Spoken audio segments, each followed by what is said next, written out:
Are we good, guys? You are good to go. All right. This is where the music will be playing.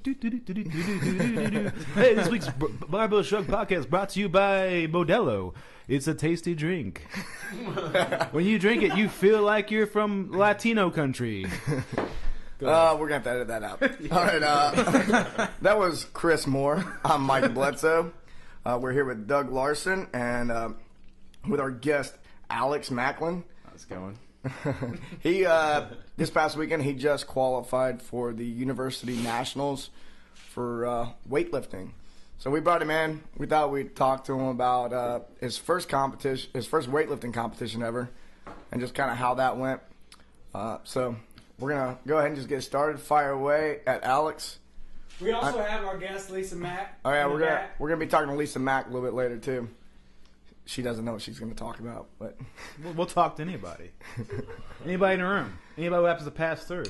So, Alex, tell us about making weight for the competition. So, tell us where you were, where you had to be. Is your first experience cutting weight for a competition? Yeah, I've never had to cut weight. I was a track athlete in high school, so we didn't have to bother with that. But so this is the first time I had to make a weight, and I needed to be in this class because the qualifying total for the 70 kilo class was easier for me to make than the 85 kilo, which is what I would have been.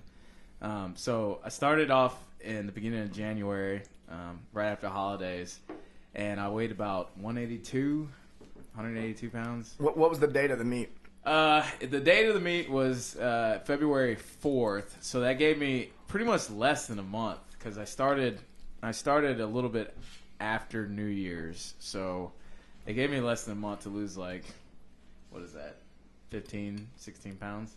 Yeah, I lost basically about 16 pounds. So 77 kilos is how much then? 77 kilos is 169 pounds. So, 13 pounds. Yeah, I lost about 13 pounds. Okay. Yeah, I actually weighed in at 167.7. So I lost more than what I needed to lose, but it was there tough. You go.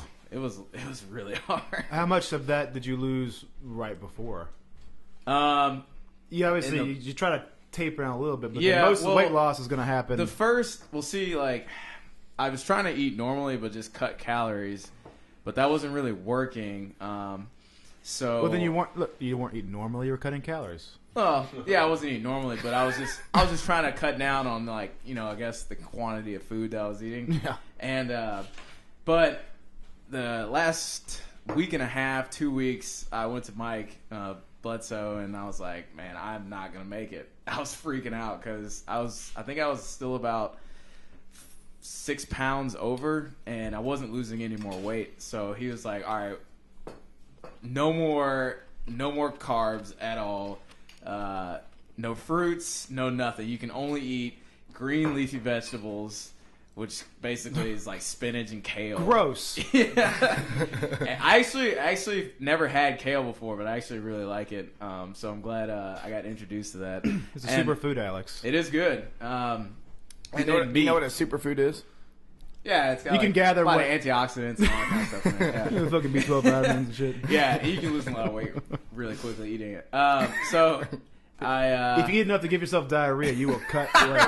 Well, actually, I didn't get any diarrhea. It's quite the opposite, actually. But I don't think he was eating enough leafy greens. But so I can only eat leafy greens and meat. So basically, that's what I lived off of for about 2 weeks, and I lost weight very quickly. How did your training feel the last 2 weeks? It didn't really actually affect it much. I actually had more energy during the day and during training. I felt a little bit weaker, but not so much. I had a really for like one day I had a headache and stuff, but I realized I looked that up, and that's actually withdrawal from carbohydrates. Cause nothing a little coffee won't fix. Don't drink coffee. And you're probably also feeling a little bump from your taper, I imagine. You cut your volume the last 2 weeks probably quite a bit, right? 1 week. 1 week prior. So it's not such a big deal to cut calories then if you're beating yourself up a lot less. Right. I mean, I was still lifting pretty heavy. I lifted heavy up until like about 5 days out from the meet. So the last heavy session, I wasn't doing too well.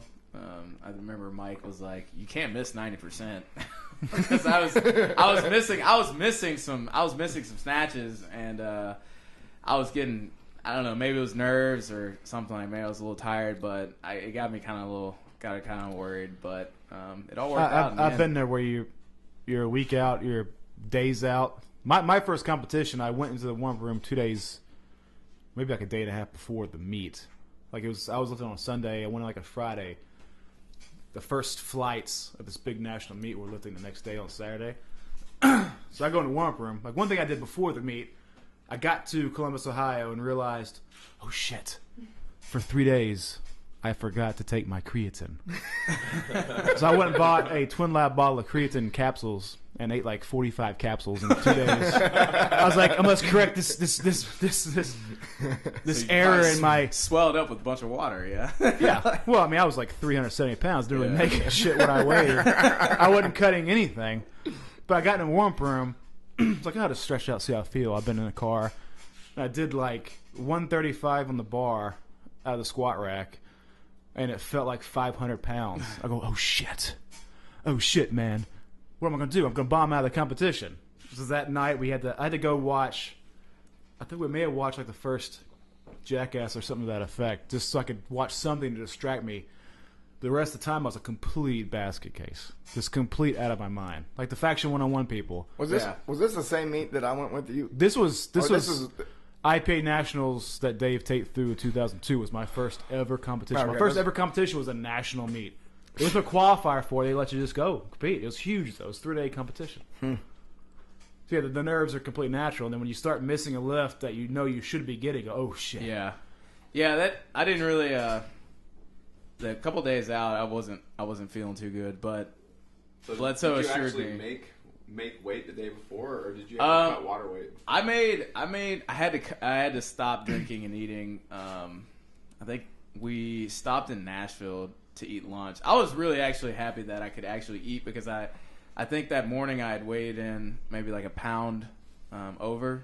And so Mike was like, well, you can eat something. I was actually really happy, because I would have been struggling if I hadn't gone like a full 24 hours without eating or drinking anything. What did you eat? I just had like a little salad. Salad bar at Ruby Tuesdays. Yeah, which is actually pretty good. High quality. Ruby Tuesdays got a good salad bar. Yeah, it was actually pretty good, but free range, organic, locally sourced. And you get bison burgers. You can? Oh yeah. There's no such thing as corn-fed bison, is there? Yeah, they've done that. I found that out a while back. Was like 70%. Nothing is sacred. Yeah. Well, they grain finish them just like they do cows. Wow. You can picture just like a warehouse full of fucking buffalo crammed shoulder to shoulder. You know what? It was funny because I was like, I'm eating bison. I'm eating good. This is grass fed. It's gotta be. It's bison. And then one day, I somehow stumbled across it on the internet, and I was sorely disappointed.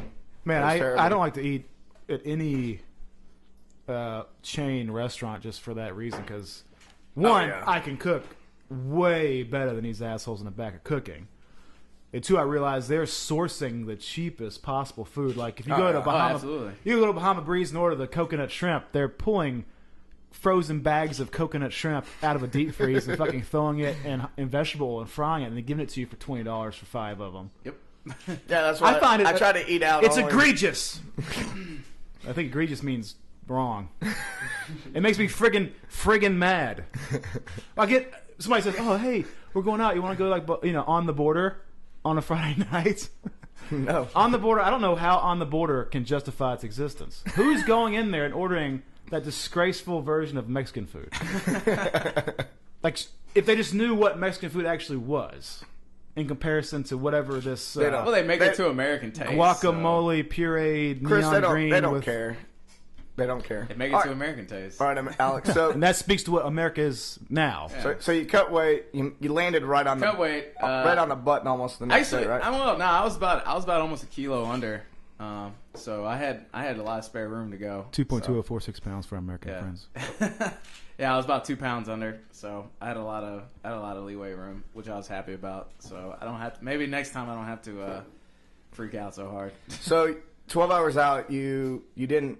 So you went without water or food for 12 hours, and I want to hear. Tell me about your mother's response to this. My mom was really worried. Your mom's a sweet lady. I don't know. She loves you very much. I try to tell her, you know, like you can survive several, like at least 3 days without water, and she was like, oh my god, you do 12 hours only. Yeah, she's like, you did 12 hours without water. Oh my gosh, try 2 days.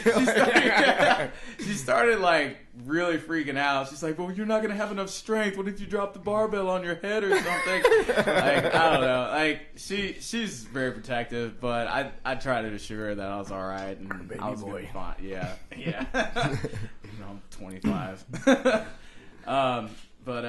Yeah. So, I mean, everything went well. It wasn't that bad.